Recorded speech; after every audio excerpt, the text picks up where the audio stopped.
Hi, welcome to Cyprus. I'm at the stunning Aphrodite Hills Resort, here courtesy of Golf Breaks, creating some content, and in this video answering some of your Facebook questions about sloping lies. So I posted a question if anybody had any topics or things that would like me to do videos on, and many of you commented with some suggestions. Jackie Taylor on Facebook was asking all about awkward lies, so ball above, ball below, etc, etc.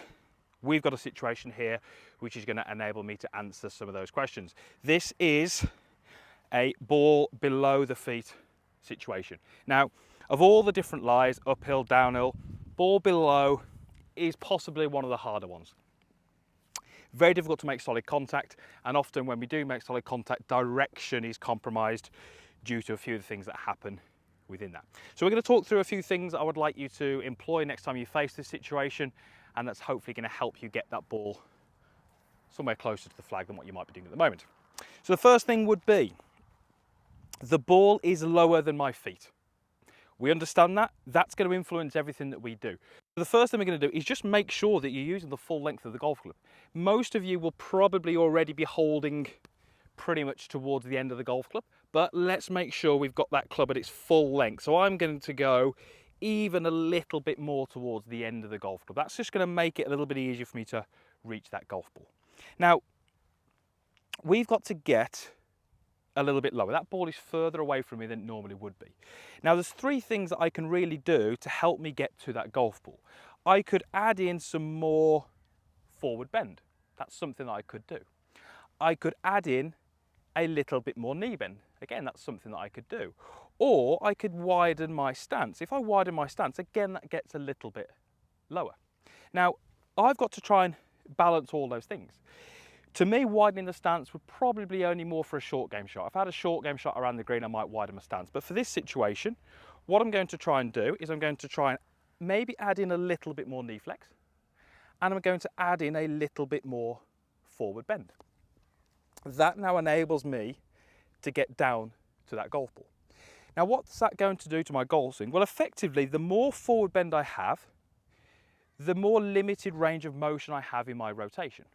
So if I was to try and make a full backswing from this position, what would normally tend to happen is I would get to a point about here where my rotation gets a little bit more difficult, and then to get to the top of my swing, I would start to raise out of my posture, which is going to free up a little bit more rotational movement, and that's going to get me to the top. That is therefore going to make it very, very difficult to make solid contact. So understanding that when I have more forward bend, my backswing length is probably going to be a bit shorter if I want to stay in posture. So for that reason, we're going to use an extra club. So for me, this would be an 8-iron shot, and I've got a 7-iron here.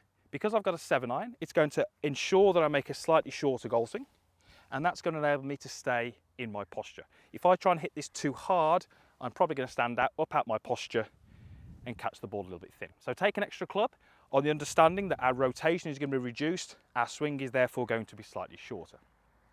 Now, what about down and through impact? Now, ball below the feet, I see golfers hitting that ball on a left to right curve, or I actually see golfers hitting it left of target. Now, there's a little bit of confusion here. We've always been told when the ball is below your feet, the ball will fade. I don't necessarily see that too much. What I would often see is, because we have to stay down maybe a little bit longer, I often see the hands passing the body a little bit more, which closes the face down and the ball can go left. Some golfers, when the ball is below their feet, they do hit the ball in a left to right curve. I'm not going to say there's a golden rule here. What I would like you to do is try and find a situation and hit a few shots and see what happens to you. It's no good me telling you what I think is going to happen. You've got to do some evidence-based practice to find out what happens when you hit the shot from here. I know that for me, when that ball is below my feet, I very, very rarely cut the ball to the right of target. To me, I generally tend to feel, to make my strike, I'm going to feel like I rotate through, but I stay in my posture a little bit longer, and often I find that can let the club face turn over and I can actually hit that ball left to target. I know that's what I do, and I've done practice and I've got evidence to suggest that. I would like you to do the same. So what else are we going to do in our swing? Well, what I would like you to do is make a full speed practice swing. Really key. So I'm going to take my setup here and I'm going to make a full speed practice swing. So why am I doing that? Well, my balance is going to be compromised. It's a slope, it's not my normal situation. So what I would like to do is if I make a full speed swing, that's going to allow me to get a sensation of what it's going to be like when I hit the golf ball. Part of the reason I see golfers struggle with this shot is because they don't make that practice swing. What they do is as they swing down, they feel the weight going more onto the toes, which it would for the slope, but because they've not rehearsed that, their body reacts to that and stands up to try and maintain balance. And that's when we get the thin shots. Now, what might happen if I made a full speed practice swing, it may well be that if I did that, I slightly fall forwards.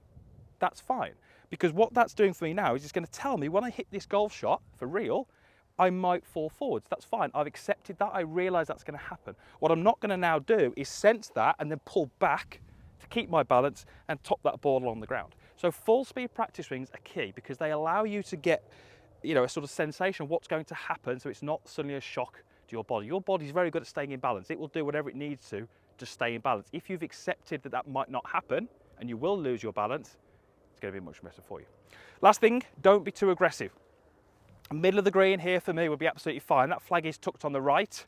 However, I'm not going to be concerned with that flag at all. I'm going to go middle of the green. So I've done my practice swing, a little bit more knee bend, a little bit more forward bend, slightly 3/4 swing. Middle of the green would be absolutely fine. Okay, and you did see I did slightly fall forwards, but that's landed right on line with the flag. I'm not sure if the camera picked that up, but that came down right on the flag. But there you see exactly my point. I did slightly fall forwards, but I wasn't trying to stay in balance. I accepted that was going to happen, and that's ultimately helped me hit that shot much better onto the green. So some things to try when you face this situation, but ultimately I want you to go away and practice, find out what happens when you're in that situation, do some practice gathering some evidence, because on the golf course we want to make decisions based on what you do, not as opposed to what someone's told you what is going to happen for that situation. But a little bit more forward bend, a little bit knee bend, stay in posture, and hopefully you'll strike it better and you might hit the ball as close as that one. Thank you for watching. Big thank you to Aphrodite Hills for having me over here for a few days, and thank you to Golf Breaks for making this all happen. Thank you for watching. All the usual stuff is down below. There's a like button, there's a comments box, and there's a link down there to subscribe to my channel. If you're not already a subscriber, I would urge you to do so. It's absolutely free, and there's more videos like this coming each week. Thanks again for watching, and we'll see you again soon.